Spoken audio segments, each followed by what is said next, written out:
Avez-vous reçu votre pochette surprise avec la Légion d'honneur à l'intérieur? Parce que moi j'ai rien reçu, je me demande si c'est bien normal. Hein? Non, je demandais juste ça comme ça en passant là. Ah oui, puis d'ailleurs, bonne année, meilleurs vœux pour 2021. Et afin de bien commencer cette année qui va vraisemblablement être aussi merdique que 2020 parce qu'on a des gouvernants qui sont pas foutus de gérer une petite épidémie, il me semble de bonne loi de rappeler quels sont les principes de la vaccination, vu le nombre intersidéral d'âneries qu'on peut entendre dans les médias et dans la bouche de ministres, dont Madame Vidal, la secrétaire d'État à la recherche, et microbiologiste, si je ne m'abuse, ou biochimiste de son état.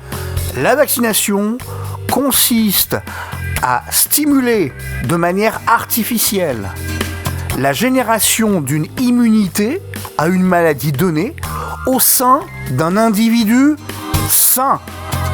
En clair, on injecte un artifice, un produit, c'est-à-dire un vaccin, constitué de souches bactériennes atténuées, de souches virales désactivées, ou bien aujourd'hui d'ARN M, nous dit-on, il paraît que ça marche, afin que le corps de l'individu qui a été vacciné produise des anticorps et conserve la mémoire de la production des anticorps.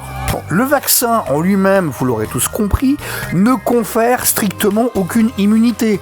C'est la réaction de votre système immunitaire au vaccin qui éventuellement peut créer une immunité. Pour que votre corps développe cette immunité, eh bien ça demande du temps, entre 30 à 60 jours en moyenne, on peut dire aux alentours de 45 jours, pour qu'une immunité, si le vaccin a été efficace, apparaisse dans votre corps, c'est-à-dire que vous ayez généré des anticorps contre la maladie pour laquelle vous avez été vacciné, et que votre corps ait conservé dans ce qu'on appelle des cellules mémoire, la mémoire de la production de ces anticorps. On n'est pas dans Call of Duty ou dans Fortnite, l'immunité c'est pas une barre de vie.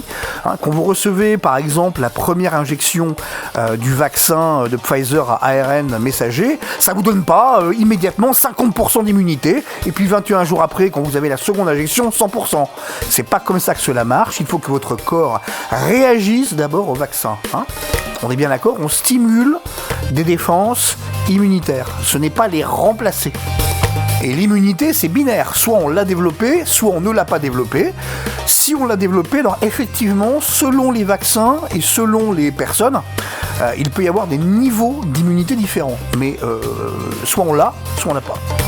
Alors moi, je n'ai qu'une seule question à poser à Emmanuel Macron, à Jean Castex, à Olivier Véran et à tous les éditos crétins qui, dans les médias, se répandent en nous disant que le vaccin est LA solution à la crise.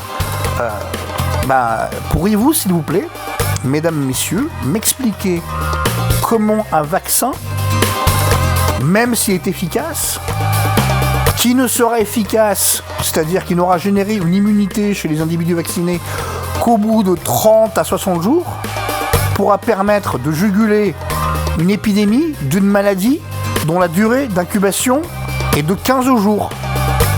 Parce que si vous vous faites vacciner aujourd'hui, il vous faudra en moyenne 45 jours pour développer une éventuelle immunité à la Covid-19, ce qui signifie que pendant 45 jours, vous pourrez la contracter. On est bien d'accord?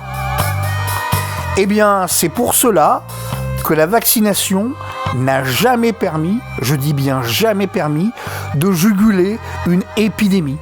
La vaccination a permis d'éradiquer des maladies, ce qui est tout à fait différent. Mais jamais de juguler une épidémie. Pourquoi ? Parce que le temps nécessaire à générer une immunité vaccinale qui n'est pas une immunité naturelle est toujours supérieur au temps d'incubation de la maladie. La vaccination n'a strictement aucune utilité pour lutter contre une épidémie en cours. La vaccination, si elle est efficace, si elle génère bien une immunité vaccinale, permettra d'éviter ou de minimiser l'impact d'épidémies futures. C'est tout. Or là, aujourd'hui, le discours qu'on vous tient, que ce soit Macron, que ce soit les labos, que ce soit les médias, est que le vaccin est une cure. Bah bien non, le vaccin n'est pas une cure. Et puisqu'on n'a pas de cure, on n'a pas de médicament contre la Covid-19, comme par exemple on a un médicament contre la tuberculose, ça s'appelle les antibiotiques, puisqu'on n'a pas de médicament qui permet de guérir directement, de traiter directement la Covid-19, bah nous en sommes réduits aux bonnes vieilles techniques moyenâgeuses. Et ces techniques moyenâgeuses, c'est non pas le confinement, comme vous pouvez le croire, mais c'est la fermeture des frontières. Au Moyen-Âge, durant la peste, les villes qui étaient saines se fermaient et interdisaient l'entrée à quiconque ne venait pas lui-même d'une ville qui également était saine. Si vous rentriez sans pouvoir démontrer et prouver son certificat, j'ai oublié le nom, comment ça s'appelait, mais en tout cas, un certificat qui démontrait que vous veniez d'une ville qui n'était pas atteinte par la peste, on vous pendait. Alors c'est un peu radical parce que le but du jeu n'est pas de pendre quiconque, mais bien de fermer les frontières du territoire national. Il ne faut plus, tant qu'en France l'épidémie continue, que quiconque de l'étranger puisse pénétrer sur le territoire national, à moins d'avoir subi une quarantaine, et quand je parle de quarantaine, c'est pas chez soi, dans son appartement en France, c'est une quarantaine à la frontière. Comme le font par exemple les Chinois, c'est ce qu'ils font.